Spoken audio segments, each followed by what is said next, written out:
নমস্কাৰ জনাইছোঁ আৰু সকলোকে স্বাগতম জনাইছোঁ মোৰ অন্য এটা ভিডিঅ'লৈ। আশা কৰিছোঁ সকলোৰে ভাল, আমাৰো ভাল। আৰু আজি মই বনাইছিলোঁ মাগুৰ মাছৰ জোল, গতিকে মই আঞ্জাখন কেনেদৰে বনালোঁ এবাৰ আপোনালোকৰ লগত শ্বেয়াৰ কৰোঁ ব'লকচোন।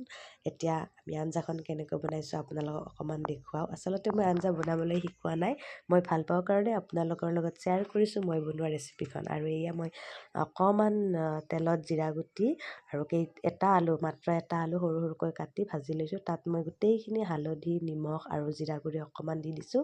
আন কোনো ধৰণৰ মছলা দিয়া নাই, যিহেতু এইকণ জোল সৰু ল'ৰাটোৱে খাব আৰু দেউতাই খাব।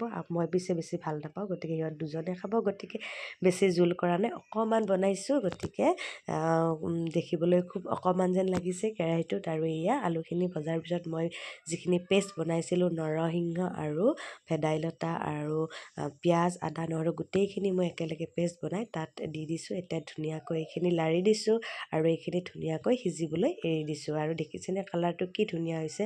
আচলতে মাগুৰ, শিঙি এইবিলাক মাছ যিহেতু ভাল, এইবিলাক মাছ শৰীৰৰ কাৰণে খুবেই উপকাৰী, গতিকে এনেকুৱা মাছবিলাক অকণমান আৰু ধুনীয়াকৈ খাবৰ কাৰণে ভেদাইলতা, মানিমুনিও যিহেতু এইবিধ ঔষধি গুণ থকা হয়, গতিকে এইবিলাকেৰে খালে খুব স্বাস্থ্যৰ কাৰণে খুবেই ভাল। আৰু দেখিছেনে এতিয়া এই জোলকণ উতলিবলৈ আৰম্ভ কৰিছে আৰু অকণমান সময় উতলাৰ পিছত আঞ্জাখিনি আমাৰ খাবৰ কাৰণে ৰেডি হৈ যাব।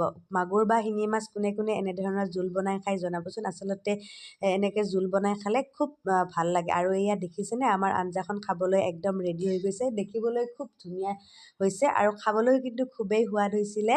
এনেকৈ বনাই খাই চাবচোন, কেনেকুৱা পায় জনাবলৈ নিশ্চয় নাপাহৰিব। ভিডিঅ'টো চাই কেনেকুৱা পালে জনাব আৰু পুনৰ নতুন ভিডিঅ'ত লগ পাম। আজিলৈ আহিছোঁ, ধন্যবাদ।